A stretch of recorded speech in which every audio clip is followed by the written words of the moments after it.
अफगानिस्तान के काबुल में अमेरिका ने 2 एयर स्ट्राइक में ढेर किए कुल 13 आईएसआईएस खुरासान के आतंकी।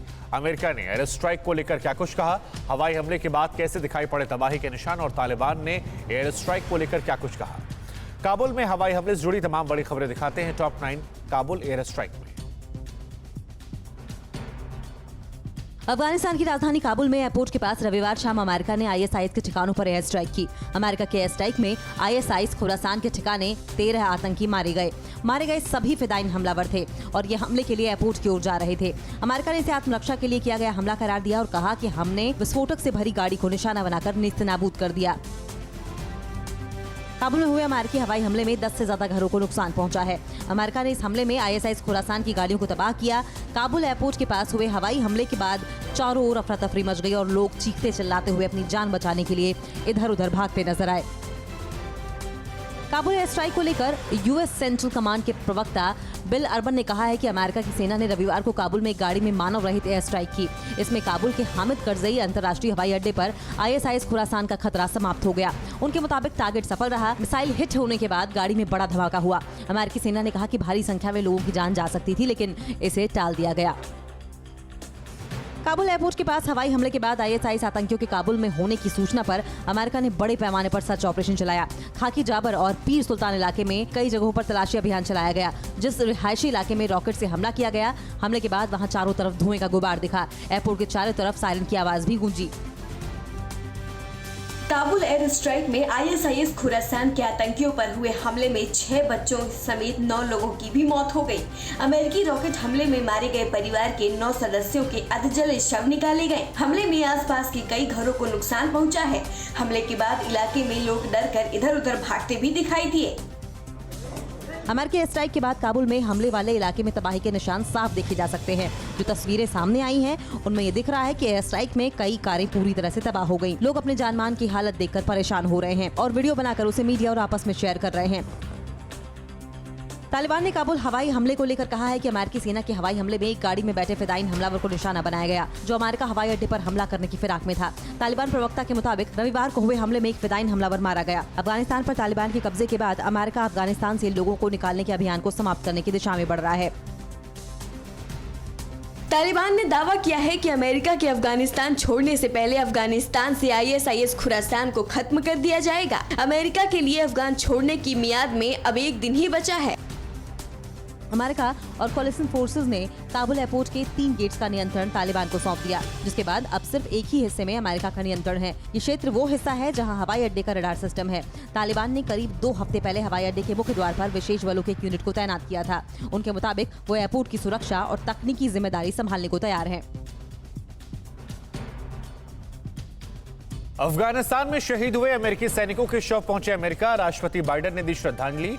रक्षा मंत्री राजनाथ सिंह ने क्यों कहा कि अफगानिस्तान में बदलते हालात अब भारत के लिए एक बड़ी चुनौती, और आईएसआई की अफगानिस्तान पर कैसे कंट्रोल करने की साजिश है।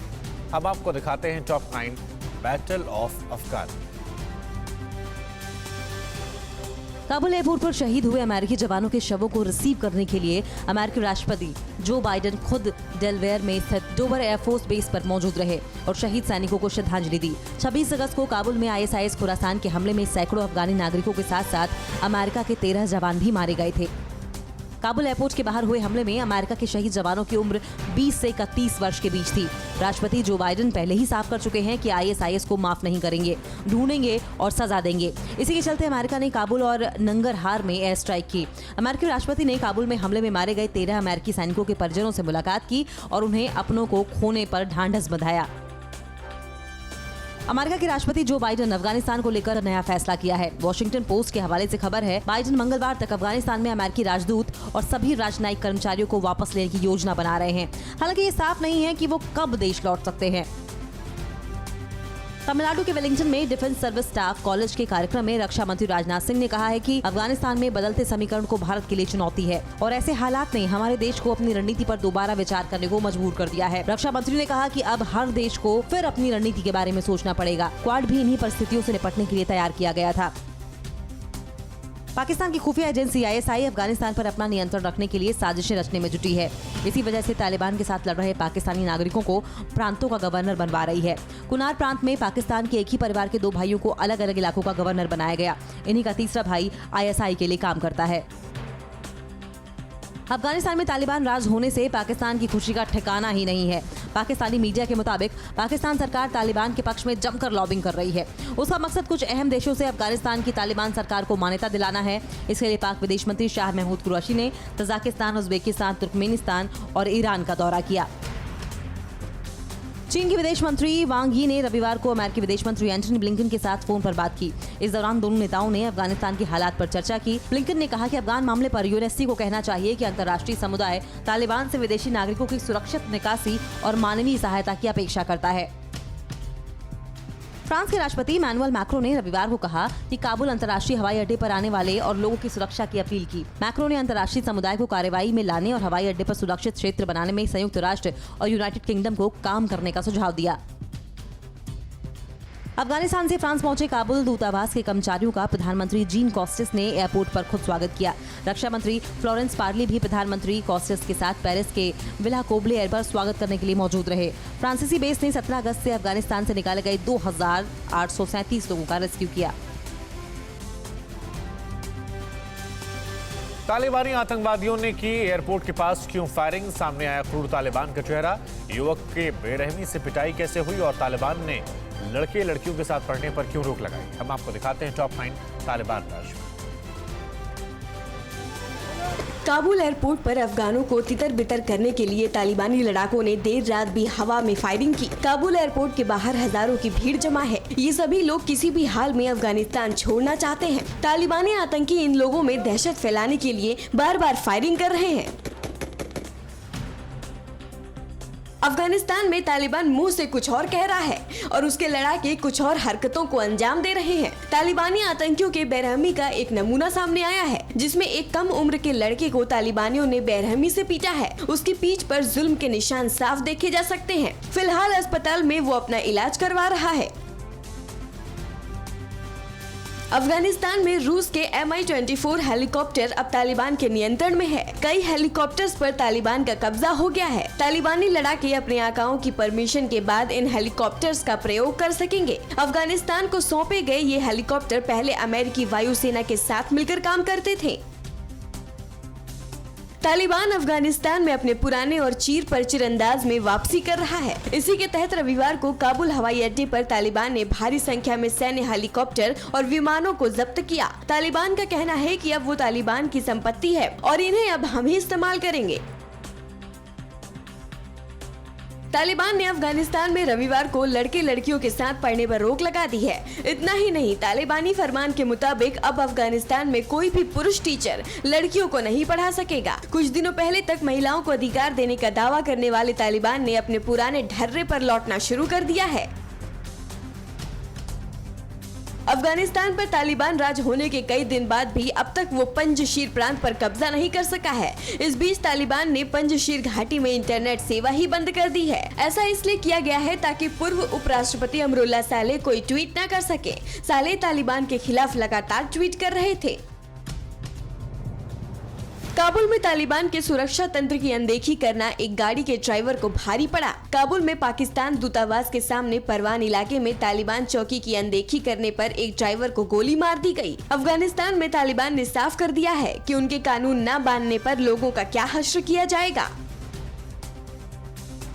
अफगानिस्तान के काबुल हवाई अड्डे पर हुए फिदायीन हमले का शिकार हुए राष्ट्रीय ताइक्वांडो चैंपियन मोहम्मद जान सुल्तानी के परिजन दुखी हैं। सुल्तानी अपने पीछे पत्नी और 2 बच्चों को छोड़ गए। सुल्तानी के पिता का कहना है कि उनके बेटे को तालिबान के तहत एक अंधकार में भविष्य की उम्मीद थी। तालिबान को लेकर महज 10 दिन के अंदर संयुक्त राष्ट्र का रवैया बदल गया है। यूएनएससी ने अपनी ताज़ा रिपोर्ट से तालिबान का नाम हटा दिया है। 16 अगस्त को जारी किए गए बयान में सुरक्षा परिषद ने चेतावनी देते हुए कहा था, न तालिबान को और न किसी अफगानी समूह को दूसरे देश के अंदर मौजूद आतंकियों का सहयोग करना चाहिए।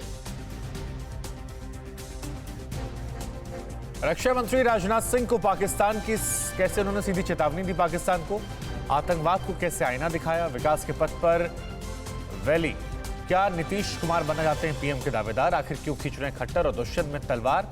देश की अहम खबरें दिखाते हैं टॉप 9 राष्ट्र। आतंकिस्तान का नाम लिए बिना रक्षा मंत्री राजनाथ सिंह ने पाकिस्तान पर करारा प्रहार किया। उन्होंने कहा कि पड़ोसी मुल्क 2 युद्ध हारने के बाद भी प्रॉक्सी वार का सहारा ले रहा है। ऐसे में भारत अपनी जमीन से भी वार कर सकता है। जरूरत पड़ी तो दूसरे की जमीन पर भी जाकर वार करने की क्षमता रखता है। लेह दौरे के बाद श्रीनगर पहुंचे लोकसभा स्पीकर ओम बिरला ने आतंकवाद को आईना दिखाया है। उन्होंने कहा है कि जम्मू कश्मीर में जमीनी स्तर पर लोकतंत्र मजबूत हुआ है, जबकि स्थानीय निकाय चुनावों में भी लोगों ने सकारात्मक रूप से हिस्सा लिया है, जो जम्मू कश्मीर को विकास के पथ पर ले जाएगा। इस दौरान लोकसभा स्पीकर उपराज्यपाल मनोज सिन्हा से भी मिले। पटना में हुई जेडीयू राष्ट्रीय परिषद की बैठक में देश का पीएम कैसा हो, नीतीश कुमार जैसा हो के जमकर नारे लगे, जिसके बाद राष्ट्रीय परिषद में नीतीश कुमार के नाम का प्रस्ताव भी रखा, जिसे सर्वसम्मति के साथ पास किया गया। हालांकि पार्टी नेता केसी त्यागी ने साफ कर दिया है कि नीतीश भले ही पीएम पद के दावेदार नहीं है, लेकिन उनके अंदर पीएम बनने की सभी योग्यताएं हैं। किसानों पर लाठीचार्ज। करनाल में किसानों पर हुए लाठीचार्ज के मुद्दे पर आज सुबह 11 बजे संयुक्त किसान नेताओं की अहम बैठक होगी, जिसमें किसान आंदोलन से जुड़ी आगे की रणनीति पर विचार किया जाएगा। वहीं बैठक में शामिल होने आए किसान नेता राकेश टिकैत ने घायल किसानों से मुलाकात करते हुए आगे की रणनीति यहीं से बनाने की बात की है। किसानों पर की गई लाठीचार्ज के मामले को लेकर हरियाणा के सीएम मनोहर लाल खट्टर ने जहां पुलिस कार्रवाई का बचाव किया, वहीं deputy CM Dushyant Chautala Karnal SDM के वायरल वीडियो पर बेहद सख्त नजर आए। दुष्यंत चौटाला का कहना है कि किसानों के सिर फोड़ने का आदेश देने वाले एसडीएम पर सख्त से सख्त कार्रवाई होगी। कैप्टन और सिद्धू के बीच जारी कलह को लेकर कांग्रेस हाईकमान अब सख्ती के मूड में है। माना जा रहा है कि विवाद को सुलझाने के लिए खुद राहुल गांधी पंजाब जा सकते हैं। वहीं हरीश रावत आज चंडीगढ़ पहुंचने वाले हैं, जहां वे सीएम कैप्टन अमरिंदर सिंह और नवजोत सिंह सिद्धू से एक बार फिर मुलाकात कर सकते हैं। इंटीरिया केस मामले में एनआईए ने अहम सबूत हाथ लगने का दावा किया है, जिससे बर्खास्त पुलिसकर्मी सचिन वाजे और सुनील माने की मुश्किलें बढ़ सकती हैं। दरअसल एनआईए ने दोनों आरोपियों की कस्टडी को लेकर कोर्ट में अपील की है, जिस पर आज सुनवाई हो सकती है। सूत्रों के मुताबिक एनआईए ने वाजे के लिए 2 जबकि माने के लिए 5 दिनों की कस्टडी मांगी है। भारत ने दुबई में चल रहे एशियाई जूनियर मुक्केबाजी चैंपियनशिप में 3 स्वर्ण पदक अपने नाम कर लिए। रोहित चमोली ने 48 किलोग्राम, भरत जून ने 81 किलोग्राम और विशु राठी ने लड़कियों के 48 किलोग्राम के वर्ग में देश का नाम रोशन किया। देश भर में आज जन्माष्टमी का त्योहार धूमधाम से मनाया जा रहा है। इसके लिए मंदिरों को विशेष रूप से सजाया गया। वहीं साउथ ईस्ट दिल्ली के डीएसपी ने लोगों से कोरोना प्रोटोकॉल और गाइडलाइंस का ख्याल रखने का आग्रह किया है। डीसीपी मीणा ने साफ तौर पर कहा है कि दिशा निर्देशों का उल्लंघन करने वालों के खिलाफ कार्रवाई की जाएगी। नीमच में किसके घर पर चला बुलडोजर? कहां जिंदा लोगों को बना दिया गया मृत्यु प्रमाण पत्र? आम आदमी पार्टी की बनारस में क्या कुछ चल रही तैयारी? इस बार दिल्ली की रामलीला में कौन निभाएगा रावण का किरदार? तमाम राज्यों की बड़ी खबरें हम आपको दिखाते हैं टॉप 9 देश प्रदेश में। मध्य प्रदेश के नीमच में आदिवासी युवक को तालिबानी सजा दिए जाने के मामले में अब तक 5 आरोपियों की गिरफ्तारी हो चुकी है। वहीं इस मामले में पुलिस ने ताबड़तोड़ कार्रवाई करते हुए आरोपियों के घर को जमींदोज करना शुरू कर दिया है। घटना में शामिल महेंद्र गुर्जर और अमरचंद के मकान को ध्वस्त किया जा चुका है। मध्य प्रदेश के छिंदवाड़ा में फर्जी मृत्यु प्रमाण पत्र बनाकर फर्जीवाड़े का खेल सामने आया है। दरअसल बोहना खेरी गांव में घोटालेबाजों ने 23 लोगों का फर्जी मृत्यु प्रमाण पत्र बनाकर कल्याणकारी योजनाओं से 46 लाख रुपए निकाल लिए। घोटाला सामने आने के बाद कृषि विकास मंत्री कमल पटेल ने सख्त कार्रवाई करने के आदेश दिए हैं। तस्वीर यूपी के एटा शहर के नन्नूमल इलाके की है, जिसमें आप एक दरोगा को वाहन चेकिंग के नाम पर एक युवक को भद्दी भद्दी गालियां और बेल्ट से मारते देख रहे हैं। लेकिन हैरानी की बात ये है कि नेम प्लेट पर लिखा विवेक यादव नाम का कोई दरोगा पूरे जनपद में तैनात नहीं है। ऐसे में पुलिस इसे फर्जी दरोगा मानकर मामले की छानबीन करने में जुट गई है।